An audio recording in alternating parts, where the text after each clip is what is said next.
तो कहानी शुरू होती है प्रोफेसर राव से, जहाँ पर वो ग्रीस की एक लाइब्रेरी में होते हैं। यहाँ पर उन्हें एक बुक मिलती है जिसे वो पढ़ने लगते हैं, जिसके अंदर एक स्टोरी दी हुई होती है। अब यहाँ पर वो स्टोरी पढ़ते हैं श्री कृष्ण के बारे में, कि जब श्री कृष्ण का अंतिम समय आ गया होता है और वो जंगल में एक जगह पे बैठे होते हैं, तभी उनके पैर में एक तीर लगता है जो कि एक शिकारी ने चलाया होता है। और इस तीर के लगने के बाद उन्हें पता होता है कि अब उनकी मृत्यु होने वाली है। तो वो इससे पहले वहीं के एक आदमी को अपना एक पैर का कड़ा उतार करके देते हैं और ये बोलते हैं कि कलयुग में बहुत सारी प्रॉब्लम आएगी और जब भी ऐसा होगा तो एक कड़ा सबकी हेल्प करेगा और कोई एक ऐसा इंसान जो कि सच में अच्छा होगा वही इस कड़े तक पहुंच पाएगा। अब इतना पढ़ने के बाद यहाँ पर प्रोफेसर राव वो सारे पेजेस फाड़ लेते हैं और वहां से जाने लगते हैं। पर यहाँ पर कोई तो है जो उनका पीछा कर रहा है और उनके ऊपर नजर रखे हुए है।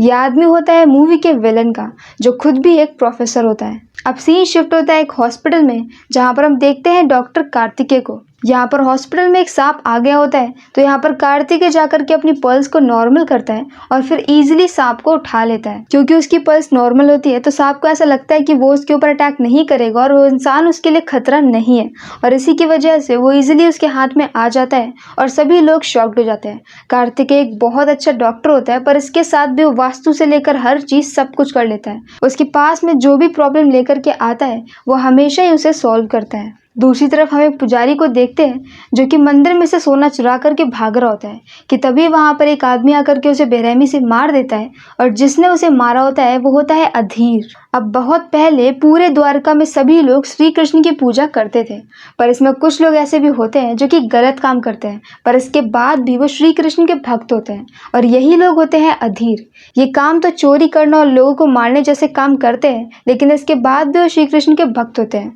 पर ये सारी बातें द्वारका की दूसरे लोगों को पसंद नहीं आती है, तो वो लोग हमेशा इनसे भेदभाव करते हैं। अब जब यहाँ पर श्री कृष्ण के डेथ के बाद पूरा द्वारका पानी में डूब रहा होता है, तब यहाँ पर वही जो अधीर होते हैं जो कि अब जंगल में रहने लगे हैं, वो आकर के श्री कृष्ण की मूर्ति को लेकर के जंगल में चले जाते हैं और वहीं पर ही उनकी पूजा करने लगते हैं। पर ये सारी बातें जब द्वारका के लोगों को पता चलती है तो वो लोग यहाँ पर अधीर के ऊपर अटैक कर देते हैं और अपने कृष्ण जी की मूर्ति को वापस लेकर के आ जाते हैं। और तभी से यहाँ पर बचे हुए अधीरों का यही संकल्प होता है कि श्री कृष्ण सिर्फ उन्हीं के हैं, और जो भी उनके करीब जाएगा या फिर उनसे रिलेटेड कोई भी सामान को अपने पास में रखेगा, अधीर उन्हें मार देंगे। और इसीलिए अधीर यहाँ पर मंदिर के पुजारी को मार देता है और सोना वापस से रख देता है। पर जब यहाँ पर कृष्ण पक्ष लग जाता है तो अधीर किसी को भी नहीं मारते हैं, क्योंकि वो कृष्ण जी के भक्त होते हैं। अब इसके बाद हम यहाँ पर कार्तिकेय को देखते हैं, तभी वहां पर एक गाय आती है तो उसकी माँ जाकर के गाय को भी दान देती है। और दूसरी तरफ सीन शिफ्ट होता है विलन की तरफ। यहाँ पर विलन और प्रोफेसर राव ये दोनों सालों पहले एक ही टीम में काम करते थे, जहाँ पर भारत ने एक ऐसी टीम बनाई होती है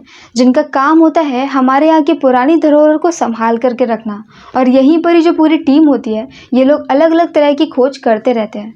पर अब यहाँ पर जो विलन होता है वो बाकी सभी टीम मेंबर को इस चीज के लिए मना लेता है कि वो लोग जो भी खोज करेंगे उसे वो किसी न किसी को बेचेंगे, जिस तरह से उन्हें प्रॉफिट होगा और पैसे मिलेंगे। प्रोफेसर राव उनके साथ में नहीं होते हैं और इसी वजह से ये दोनों दुश्मन बन जाते हैं। और इस वक्त यहाँ पर विलन को कृष्ण जी का वही कड़ा चाहिए, क्योंकि उन्हें ऐसा नक्षत्रों के थ्रू पता चला है कि कुछ ही वक्त में यहाँ पर एक ऐसी बहुत बड़ी बीमारी आने वाली है जिसका हल उसी कड़े से मिल सकता है। इसके पहले भी उन्होंने इसी तरह से पुरानी चीजों को ढूंढ करके ऐसे बड़े बड़े सॉल्यूशन निकाले होते हैं और ऐसी बहुत सारी वैक्सीन बनाई होती है और लोगों को बचाया होता है।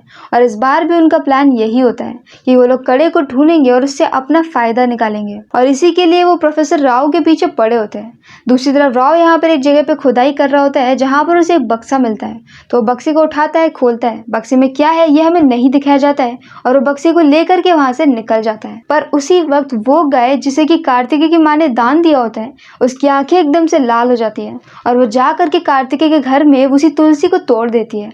सुबह जब उसकी माँ ये चीज देखती है तो उन्हें बहुत ज्यादा बुरा लगता है और वो पंडित को बुलाती है। पंडित ये पूछता है कि क्या आपने कोई मन्नत मांगी थी, तो कार्तिकेय की माँ यहाँ पर ये बताती है कि उन्होंने मन्नत मांगी थी कि अगर कार्तिकेय ठीक हो गया तो फिर वो 101 केजी का मक्खन श्री कृष्ण को चढ़ाएंगे।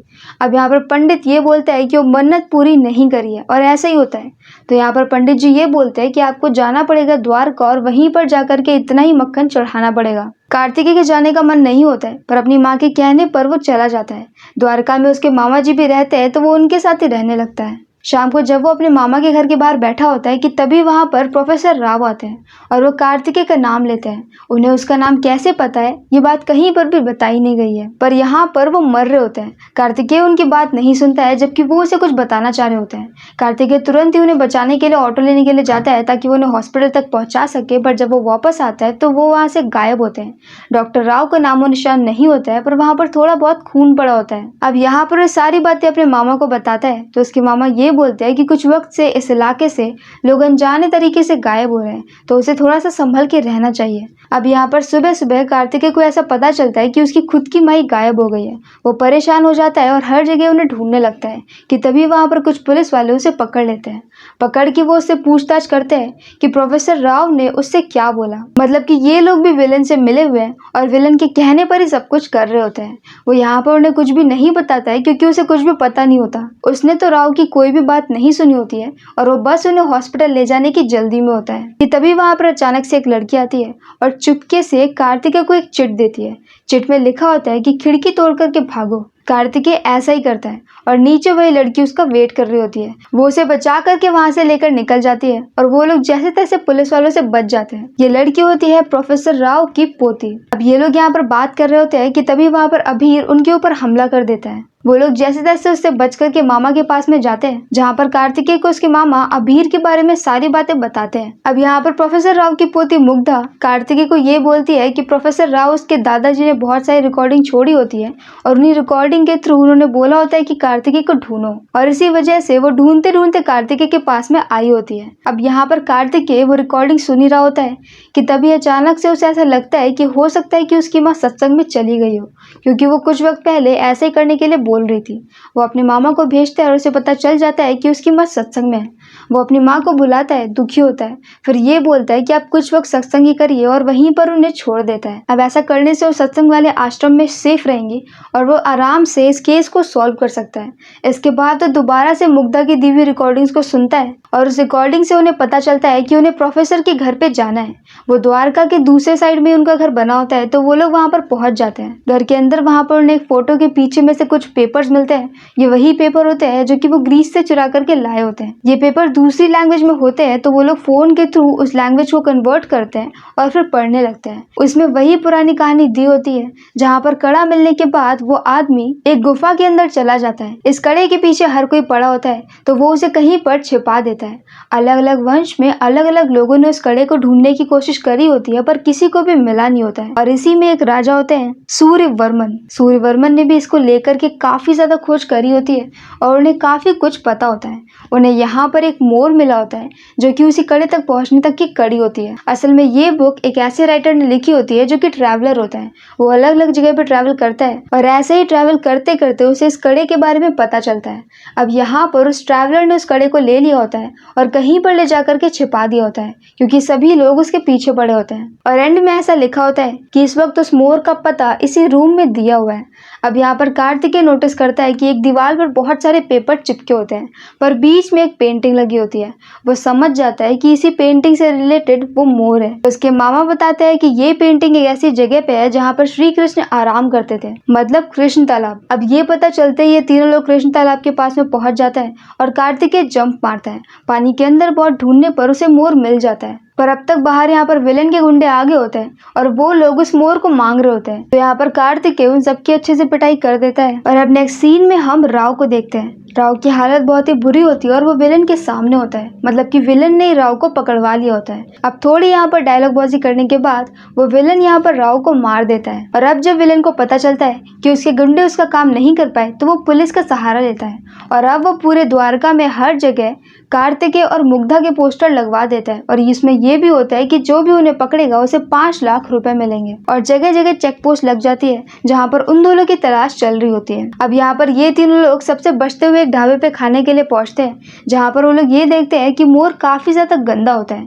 तो वो उसके ऊपर गर्म पानी डाल देते हैं। पर अब इस पानी के डालने से वो पूरा मोर सोने में बदल जाता है।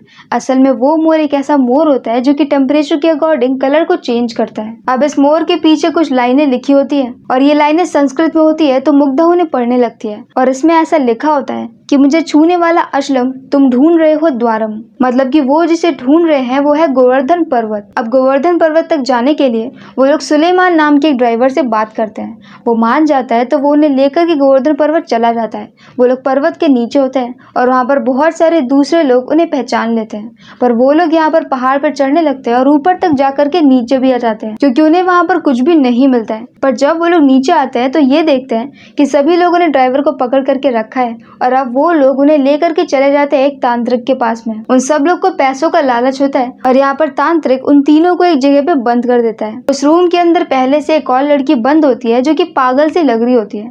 थोड़ी देर बाद उसे कुछ लोग लेकर के जाते हैं और बाहर एक खाट के ऊपर बांध देते हैं और अब वो तांत्रिक उसे तेजी से मारने लगता है। यहाँ पर ये तीनों लोग तो खिड़की तोड़ करके निकल जाते हैं और ये लोग चाहते तो भाग सकते थे, पर अब यहाँ पर कार्तिक उस लड़की की हेल्प करने के लिए जाता है और तांत्रिक की पिटाई कर देता है। फिर वो लड़की को लेता है और रूम में जाता है, उससे बातें करता है और उसे नॉर्मल कर देता है।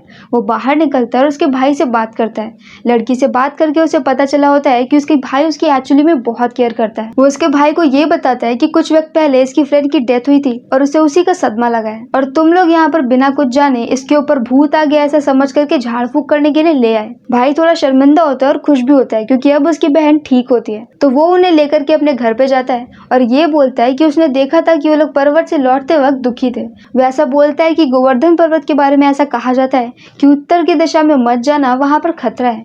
ये सुनने के बाद वो लोग तुरंत ही उत्तर की दिशा में निकल जाते हैं और वहां पर उन्हें एक पत्थर के ऊपर मोर मिलता है। मोर के नीचे वही वाली स्पेस बनी होती है जहां पर वो लोग अपने मोर को सेट कर सकते हैं। इसको सेट करके वो लोग घुमाते हैं और गुफा का रास्ता खुल जाता है। हाँ, यहाँ पर एक गुफा होती है जिसके अंदर वो लोग चले जाते हैं, पर वहां पर बहुत ज्यादा अंधेरा होता है। अब यहाँ पर कार्तिकेय दोबारा से कुछ पुरानी बातों को याद करता है और यहाँ पर वो मंत्र बोलने लगता है, तमसो मां ज्योतिर्गमय। ये तीनों लोग यही मंत्र तेजी से बोल रहे होते हैं जिसकी वजह से वहां पर लाइट का एक एरिया ओपन हो जाता है और ऊपर से लाइट आने लगती है। यहाँ पर वो लाइट अलग अलग शीशों में लड़ती है और रिफ्लेक्शन से वहां पर पूरी गुफा में रोशनी हो जाती है। अब इस रोशनी में उन्हें कुछ दिखता है, एक रोल जैसी चीज होती है जो कि ऊपर रखी होती है। वो जा करके उसे ले लेते हैं और वहां से निकल जाते हैं। आगे सभी लोग रात में चिल कर रहे होते हैं और ताड़ी पी रहे होते हैं। सब नशे में होते हैं और नशे में यहाँ पर कार्तिकेय उसी रोल को ओपन करता है तो ये बताता है कि ये एक टेलीस्कोप है, मतलब कि इतने सालों पहले भी टेलीस्कोप हुआ करते थे। और ऐसा करते करते सभी लोग बेहोश हो जाते हैं। पर जब वो लोग सुबह उठते हैं तो ये देखते हैं कि मुग्धा वहाँ पर नहीं होती है और टेलीस्कोप भी गायब होता है। वो समझ जाते हैं कि मुग्धा टेलीस्कोप लेकर के निकल गई है और अब उन सबको बुरा लगता है कि तभी वहां पर कोई तो उनके ऊपर अटैक कर देता है। और अब जब यहाँ पर कार्तिकेय अपनी आंखें खोलता है तो वो यहाँ पर पेड़ पर लटका होता है और उसके दोनों साथी मिट्टी में दबे होते हैं। तभी वहां पर विलन आता है और कार्तिकेय का मजाक उड़ाता है क्योंकि कार्तिकेय एक लड़की से हार चुका होता है और लड़की टेलीस्कोप लेकर के निकल चुकी होती है। विलन यहाँ पर ये बोलता है कि अब वो उसे कृष्ण के भरोसे ही छोड़ देगा, उसके साथ जो भी हो, और ऐसे बोल करके वहां से निकल जाता है। पर यहाँ पर विलन के जाने के बाद वहां मुग्धा आती है। मुग्धा उन्हें छोड़ करके भागी नहीं होती है, पर वो अपने प्रोफेसर दादाजी के दोस्तों से मिलने गई होती है ताकि वो लोग उसकी हेल्प कर सके। वो इन सबको टेलीस्कोप दिखाती है पर सभी लोग डरे होते हैं, तो वो लोग उन्हें एक दूसरे आदमी का नाम बताते हैं जो कि उनकी हेल्प कर सकता है। तो अब ये सभी लोग दूसरे आदमी के घर पे पहुंच जाते हैं जो कि होता है अनुपम खेर। अनुपम खेर का नाम यहाँ पर धनवंतरी होता है, जो कि यहाँ पर कार्तिकेय को कृष्ण के बारे में बहुत सारी बातें बताते हैं और ये बताते हैं कि पहले के जमाने में इस टेलीस्कोप से आसमान में अलग अलग तारों के नक्षत्र देखे जाते थे और वो लोग अभी भी पहाड़ की चोटी के ऊपर बैठ के ऐसा कर सकते हैं। तो अब यहाँ से ये तीनों लोग उसी पर्वत की तरफ को निकल जाते हैं और इस पर्वत का नाम होता है चंद्रशिला पर्वत। यहाँ पर जब रास्ते में वो लोग जा रहे होते हैं कि तभी वहाँ पर पुलिस उन्हें हर तरफ से घेर लेती है। यहाँ पर इस वक्त ड्राइविंग कर रहा होता है कार्तिकेय, तो वो गाड़ी को नदी के ऊपर जमी हुई बर्फ पर चलाने लगता है, पर थोड़ी देर में पेट्रोल खत्म हो जाता है और अब यहाँ पर बर्फ टूटने लगती है। वो सभी लोग बाहर निकल आते हैं पर कार्तिकेय को याद आता है कि रोल तो अंदर ही है, मतलब टेलीस्कोप अंदर है। तो वो जा करके जैसे तैसे अपनी जान को बचाते हुए टेलीस्कोप को लेकर के आ जाते हैं। पर जब वो लोग बाहर निकलते हैं तो वहां पर विलन का एक आदमी आ जाता है। वो यहाँ पर सबको गन पॉइंट पर ले लेता है और अब यहाँ पर कोई चारा नहीं होता है तो मुग्धा उसे टेलीस्कोप दे देती है। पर तभी वहां पर पीछे से अभीर आता है और वो आकर के उसी विलन के आदमी को मार देता है क्योंकि उस वक्त उसके हाथ में टेलीस्कोप होता है और ये टेलीस्कोप श्री कृष्ण का होता है। अब ये टेलीस्कोप जाता है मामा के हाथ में और वो यहाँ पर मामा को मारने वाला होता है कि तभी वहाँ पर कृष्ण पक्ष लग जाता है और अभीर वहीं पर रुक जाता है। पर इसके बाद भी वो उनके ऊपर अटैक तो नहीं करेगा, पर उनके पीछे ही पीछे चलता रहेगा ताकि जैसे ही कृष्ण पक्ष खत्म हो वैसे ही उसे मार दे। और कृष्ण पक्ष खत्म होने में 24 घंटे होते हैं। तो अब यहाँ पर कार्तिकेय चलते चलते पहाड़ की चोटी पे पहुंच जाता है और टेलीस्कोप से तारों को देख लेता है। तारों को देख करके उसे समझ में आ जाता है कि अगला उन्हें कहाँ पर जाना है। पर जब वो नीचे उतरता है तो ये देखता है कि अभीर वहां पर नहीं होता है। तो अब ये तीनों लोग आगे बढ़ जाते हैं और उसी जगह पे पहुंच जाते हैं जहाँ पर इनका फाइनल एंड होता है। ये एक गुफा होती है जहाँ पर अभीर की पूरी टीम इनका वेट कर रही होती है। वो अभीर जो इनके पीछे लगा होता है वो वहां से निकल करके अपनी पूरी टीम को लेकर के उसी जगह पे पहुंच जाता है जहाँ पर कार्तिकेय को पहुंचना होता है। और अब यहाँ पर ये सारे अभीर कार्तिकेय के ऊपर अटैक कर देते हैं और वो सबसे लड़ रहा होता है। उसके हाथ से वो मोर और वो टेलीस्कोप दोनों अभीर के हाथ में आ जाता है और अभीर उन्हें ले जा करके कृष्ण जी की मूर्ति के सामने बैठ जाता है। वहां पर एक बड़ी सी कृष्ण जी की मूर्ति होती है जिसके अंदर बांसुरी नहीं होती है। कार्तिकेय इस बात को नोटिस कर लेते हैं और अब यहाँ पर जैसे तैसे वो अभीर के हाथ से मोर और टेलीस्कोप दोनों को ले लेते हैं और आपस में जोड़ देते हैं। आपस में जोड़ते ही वो पूरी एक बांसुरी बन जाते हैं और वो जा करके श्री कृष्ण के हाथ में बांसुरी रख देते हैं और इसी के साथ उनकी मूर्ति घूमने लगती है और वहां पर एक नया रास्ता ओपन होता है। रास्ते के आसपास पूरे रास्ते में सांप ही सांप बिछे होते हैं और दूर सामने वही कड़ा रखा होता है। अभीर के 2 आदमी जाकर के कड़ा लाने की कोशिश करते हैं पर सांप उन्हें डस लेते हैं। और अब यहाँ पर एक बार फिर से कार्तिकेय अपनी पल्स रेट को नॉर्मल करता है और बीच में से चलते हुए चिल करके जाता है और कड़ा लेकर के आ जाता है। जैसे ही उसके हाथ में वो कड़ा होता है सारे अभीर उसके सामने झुक जाते हैं। वो समझ जाते हैं कि श्री कृष्ण ने कार्तिकेय को खुद से सिलेक्ट किया है और इसी कड़े के ऊपर फॉर्मूला लिखा होता है जिसकी हेल्प से ऐसी वैक्सीन बनेगी जो कि आने वाली बहुत बड़ी बीमारी का सामना कर सकती है। और इसी के साथ कार्तिकेय यहाँ पर बहुत ज्यादा फेमस हो जाता है। उसे काफी सारे अवार्ड मिलते हैं, वो वैक्सीन भी बन जाती है, पर फिर भी उससे मिलने के लिए विलन आता है। विलन अभी भी उसके पीछे पड़ा होता है। विलन उसे ये बोलता है कि अगर तुम्हें ऐसा लगता है कि चीजें यहीं पर खत्म हो गई तो ऐसा नहीं है। पर अब यहाँ पर कार्तिकेय उसे ये बोलता है कि उसे बच के रहना चाहिए क्योंकि अभीर उसके पीछे पड़े हैं। और इसी के बाद हम अभीर को देखते हैं जो कि सच में यहाँ पर विलन के पीछे पड़े होते हैं और एंड में आकर के विलन को भी मार देते हैं। और अब सीन शिफ्ट होता है दोबारा से कार्तिकेय की तरफ जहाँ पर उसके हाथ में एक चाबी होती है और वो पानी के अंदर जाता है। पानी के अंदर पूरा महल बना होता है और वहीं की वो चाबी होती है। तो मतलब कि यहाँ पर कार्तिकेय अपने नेक्स्ट मिशन की तरफ को निकल चुका है। और इसी के साथ ये मूवी यहीं पर खत्म होती है। मूवी का नाम था कार्तिकेय 2 जो कि 2022 में रिलीज हुई है। अगर आपको मेरा एक्सप्लेन पसंद आए तो प्लीज हमारी वीडियो को लाइक करें, शेयर करें और हमारे चैनल को सब्सक्राइब करें। तो मिलते हैं नेक्स्ट वीडियो के साथ। Bye bye.